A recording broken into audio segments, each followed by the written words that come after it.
Bonjour, bonjour et bienvenue dans cette vidéo. J'avais aujourd'hui envie de vous parler des aspects des anciennes civilisations et en particulier sur le fait qu'il y ait des amalgames entre la Lémurie et l'Atlantide. Donc il faut savoir que notre source moderne c'est Helena Blavatsky. Ok.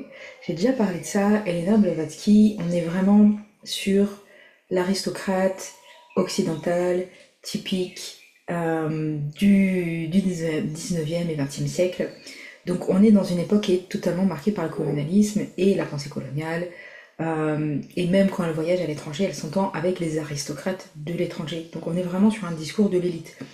Y a pas de sa part, même s'il y a des choses intéressantes qu'elle a dit, il n'y a pas de sa part une volonté de s'extraire et en tout cas d'observer sa propre condition et donc les propres filtres et propres biais. Et bien sûr, on ne parle pas de ces mots-là à l'époque. Donc on est très très loin de la notion d'objectivité et on est vraiment dans cet aspect colonial qui a tendance à mélanger un peu les pensées, les cultures et à les amalgamer. Quelque chose qui existe encore aujourd'hui, hein. La pensée coloniale, j'en parle souvent, elle est toujours très très présente en Occident, elle est très très présente en France, elle est très très présente dans la spiritualité. C'est assez courant de ne pas savoir reconnaître un chinois, un japonais, d'amalgamer beaucoup d'asiatiques parce qu'on a ce regard-là englobant. Et ça, c'est vraiment c'est l'héritage de la colonisation qui fait qu'on ne sait pas bien repérer les différentes personnes. Il faut savoir que ça n'existe pas. Il y a des gens qui savent très très en dehors de la France. Par exemple, si je prends la France comme exemple, on sait très bien faire la différence entre certains pays, citoyens, citoyenneté, etc.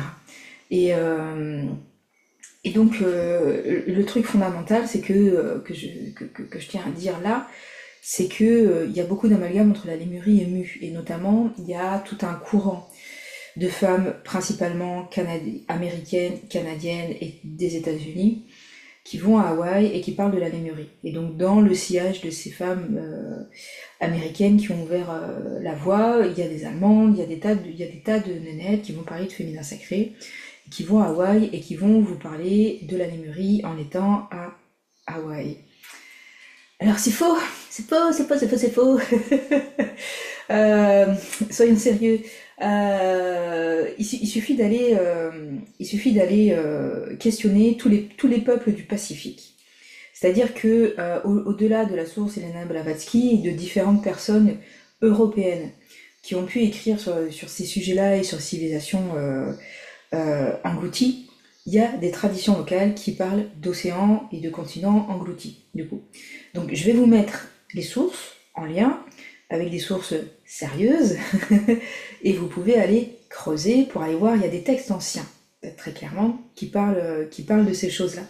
Et alors les anciens Maoris d'Hawaï, les anciens Maoris de tous les Pacifiques, ils ne parlent pas de Lémurie. Alors bien entendu, c'est pas les mêmes mots, Lémurie c'est le mot moderne, on va dire c'est le mot occidental, hein, d'une certaine manière, c'est pas les noms locaux, mais c'est-à-dire que les traditions gardent des traces de ces histoires-là.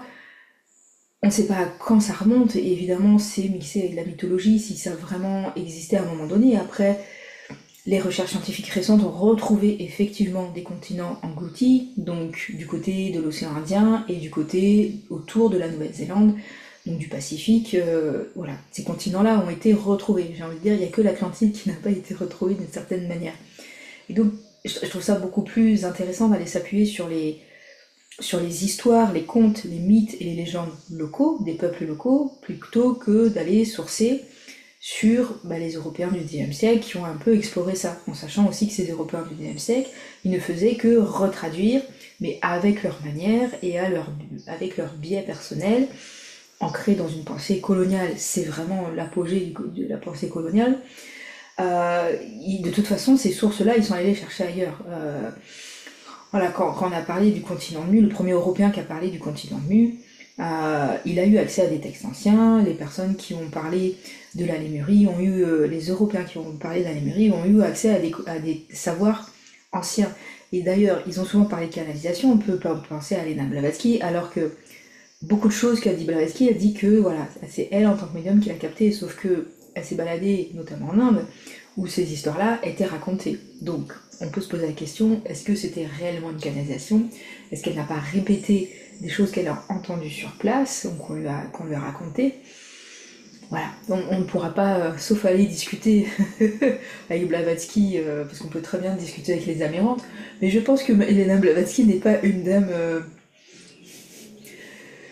je pense que c'est une dame qui avait beaucoup de caractère, donc je ne sais pas si on pourrait avoir des vraies informations et si la discussion serait forcément fluide, surtout si on amène ce genre d'idées. Donc voilà, c'était pour mettre un petit peu en perspective. Donc au-delà, moi je fais des vidéos, je vous dis, moi mon truc c'est de vous dire, ne me croyez pas. Donc je vais vous mettre des sources, vous allez remonter un petit peu ces informations.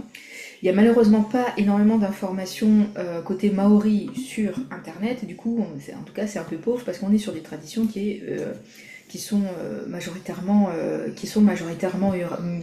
orales.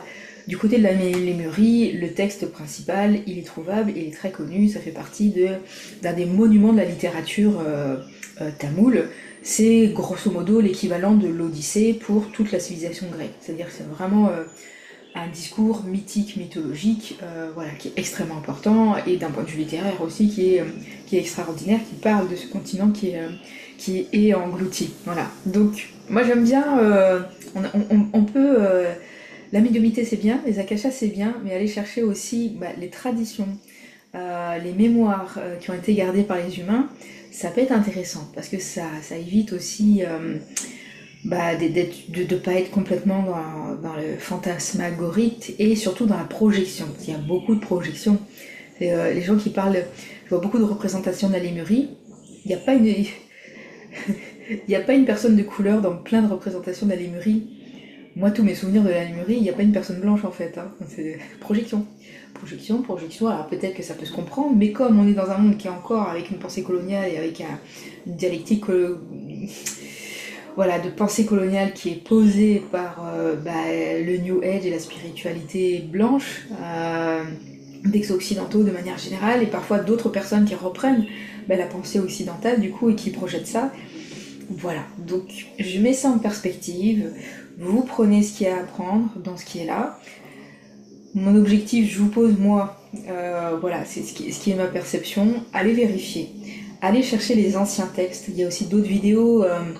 Voilà, je sais que Julie Couvreur fait un travail extraordinaire, ces vidéos, je mesure le temps de travail abyssal qu'il faut faire pour faire ces vidéos. Néanmoins, c'est pas une historienne, il n'y a pas la méthodologie par rapport aux textes anciens pour aborder tout simplement ces questions-là, et la mise en contexte de quand les sources ont été posées, quand Socrate, quand Platon, quand on parle de l'Atlantide, c'est quoi le contexte ? C'est quoi le contexte et c'est quoi la pensée de la personne qui écrit? Et ça, c'est des choses qui sont vraiment extrêmement importantes à positionner pour aborder ces sources-là anciennes. Et ça pose une autre question aussi, parce que c'est ces gens qui vont connecter à la Lémurie du côté d'Hawaï, qui vont dire que c'est la Lémurie, et qui vont représenter que des femmes blanches. Qu'est-ce qu'ils ont réellement vu en méditation? Qu'est-ce qui a été réellement connecté? De la même manière, on a tendance à représenter les gens avec des bijoux, avec des vêtements un peu somptueux parfois. Bon, moi c'est pas mon souvenir, hein. On s'habillait avec des choses très locales, avec les matériaux du bord, et notamment les mûries, parce qu'on avait cette conscience-là de modifier très peu l'environnement. Penser qu'il me semble, pour ce que j'ai compris, se retrouve chez beaucoup de peuples aborigènes aussi. Pas tous, mais certains avaient vraiment cette notion de ne pas laisser de traces, du coup, de ne pas modifier l'environnement, cet environnement-là. Voilà, donc je voulais dire ça. Je ne vais pas revenir sur l'Atlantide parce qu'il y a des chapitres entiers qui ont été posés dessus. Mais vraiment, je voulais vraiment mettre ce distinguo sur Mu et la Lémurie. Et donc, je ne vais pas vous refaire un cours précis, je vous remets les sources. Je vais vous remettre des articles historiques qui reprennent en le posant comme quelque chose d'imaginé, mais qui vous permettent de retrouver c'est quoi de manière sérieuse, quelles sont les sources, qu'est-ce qui fait qu'on parle de ces continents engloutis, c'est quoi les sources, et comme ça vous pouvez remonter le fil après et aller voir réellement quelles sont les sources, quels sont les vrais noms chez les peuples locaux, et qu'est-ce que racontent les peuples locaux. Tous les peuples du Pacifique ne parlent pas de la Lémurie, ils parlent d'un autre continent, c'est pas la Lémurie. En tout cas, moi j'en suis 100% sûre, mais creusez de votre côté. Faites-vous votre propre opinion aussi en creusant. Et pensez à cette notion-là de faire attention à pas tout amalgamer parce que la pensée occidentale a toujours tendance à faire ça. De la même manière, la Lémurie, toutes ces civilisations, c'est des civilisations qui se sont étalées sur des temps extrêmement longs, ça a beaucoup changé. C'est comme dire, quand on parle par exemple, notre époque, elle est marquée par l'Amérique. Mais toute la culture est américanisée dans le monde entier en fait, parce qu'il y a une forme de domination. Donc, comment c'était à l'époque de l'Atlantide, jusqu'où ça allait, jusqu'où les échanges commerciaux et tout type d'échanges qu'il pouvait y avoir à l'époque ont pu modifier, et qu'il y a jamais rien n'est complètement binaire, parce que il peut y avoir des temps où les différentes civilisations ont cohabité, ont vécu à la même époque, où il y a eu beaucoup d'échanges entre les civilisations. Donc voilà, toujours de mettre de la nuance à l'intérieur de ça. Voilà. Merci de m'avoir écouté. Posez-vous des questions. Soyez curieux. Ne vous contentez pas, ne vous croisez les informations que vous avez en médiumnité, ne les prenez pas pour argent comptant et vérité absolue. Prenez le temps de croiser avec d'autres médiums, prenez le temps d'aller chercher. On a quelques sources écrites, voilà, pour pister un petit peu tout ça et éviter nos projections modernes et culturelles sur ces espaces-là. Voilà, merci de m'avoir écouté.